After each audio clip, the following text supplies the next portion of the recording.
মুর্শিদাবাদের জলঙ্গির সীমান্তে বসছে কাঁটাতার।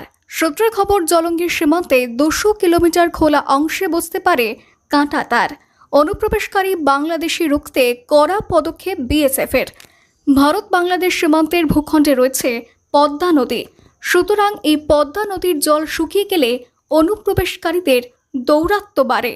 মূলত সেই কারণেই কাঁটাতার বসানোর সিদ্ধান্ত নিল ভারত সরকার। যদিও কৃষকদের অভিযোগ, কৃষকদের জমির প্রায় কয়েক কিলোমিটার ওপরে বসছে এই কাঁটাতার। কেননা মাঝে মধ্যে দেখা যায় বাংলাদেশিরা ভারতীয় কৃষকদের ফসল কেটে নিয়ে উধাও হয়। তা নিয়ে বিএসএফ জওয়ানরা আশ্বস্ত করেছে এলাকার কৃষকদের। পাশাপাশি সীমানা মাপজোপের কাজ শুরু করল বিএসএফ এবং এলাকার পঞ্চায়েত প্রশাসন ও জলঙ্গি বিএলআরও। যদিও সাগরপাড়া সীমান্তে কাঁটাতার বসানোর প্রাথমিক কাজ শুরু হয়েছে। বিএসএফ এর আধিকারিক কর্মকর্তা, সিপিডব্লিউডির আধিকারিক কর্মকর্তারা আছেন। এখানে মাপজোক চলছে এবং এই মাপজোকের পরে যে রাস্তাটা গ্রামের মানুষ, এলাকাবাসী এবং আমরা বলছিলাম যে গ্রাম পঞ্চায়েতের রাস্তা, সেটি গ্রাম পঞ্চায়েতের রাস্তা হিসেবেই চিহ্নিত হলো এবং সিদ্ধান্ত হলো সিপিডব্লিউডির যে জায়গা এখানে মার্কিং হলো, সেই সিপিডব্লিউডির জায়গা দিয়ে, সেন্ট্রাল গভর্নমেন্টের জায়গা দিয়ে আগামী দিনে ঢালাই রাস্তা এবং কাঁটাতার নির্মাণ হবে। জানা গিয়েছে জলঙ্গির সীমান্ত এই কাঁটাতার দিয়ে ঘেরার কাজ শুরু করা হয়েছে। যদিও 0 থেকে 3 থেকে 4 কিলোমিটার ওপরে কাঁটাতার হওয়াতে অনেক সমস্যার সম্মুখীন হতে হবে কৃষকদের বলেই দাবি স্থানীয় কৃষকদের। অন্যদিকে কাঁটাতার হওয়ায় কৃষি কাজ নিয়ে সমস্যা হলেও সুরক্ষিত থাকবে বাংলাদেশের আক্রমণের হাত থেকে। পঞ্চায়েত রাস্তা, সেই পঞ্চায়েত রাস্তাটা বিএসএফ দখল করে নিয়ে বলছিল আমাদের রাস্তা এটা, আমরা সেই রাস্তাতে রাস্তা তৈরি করব।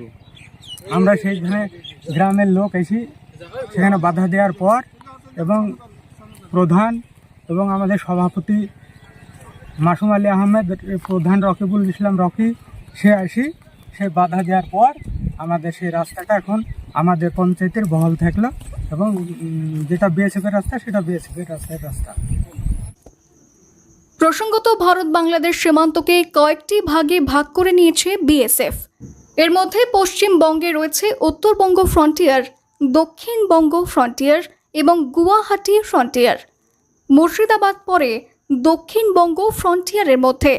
প্রশাসন সূত্রে খবর, মুর্শিদাবাদ জেলায় ভারত বাংলাদেশের প্রায় 96 কিলোমিটার আন্তর্জাতিক সীমান্ত রয়েছে, যার অধিকাংশ জায়গাতেই কোনো কাঁটাতারের বেড়া নেই।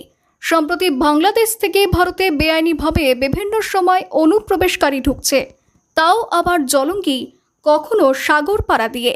ফলে এবার অনুপ্রবেশকারী রুখতেই প্রশাসনের নয়া উদ্যোগ গ্রহণ বলেই জানা গিয়েছে। জলঙ্গি বিধানসভার চুয়াপাড়া গ্রাম পঞ্চায়েতের সরকারপাড়া সংসদ এলাকায় বাংলাদেশ সীমান্তবর্তী এলাকা হয়। এখানে সেন্ট্রাল গভর্নমেন্টের পক্ষ থেকে রাস্তা এবং ফেন্সিং, কাঁটাতারের ব্যবস্থা গ্রহণ করা হয়েছে। খুব দ্রুত সেই নির্মাণ কাজ শুরু হবে।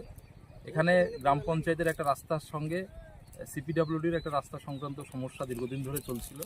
গ্রাম পঞ্চায়েত সেই রাস্তাটি গ্রাম পঞ্চায়েতের রাস্তা, সরকারপাড়া গ্রামের মানুষের চলাচলের রাস্তা, কিন্তু সিপিডব্লিউডি সেটা তাদের রাস্তা বলে দাবি করছিল। আজকে সরকারের পক্ষ থেকে আমাদের মাননীয় বিএলআর সাহেব উপস্থিত রয়েছেন, গ্রামের সর্বস্তরের সাধারণ মানুষ, কৃষকরা রয়েছেন।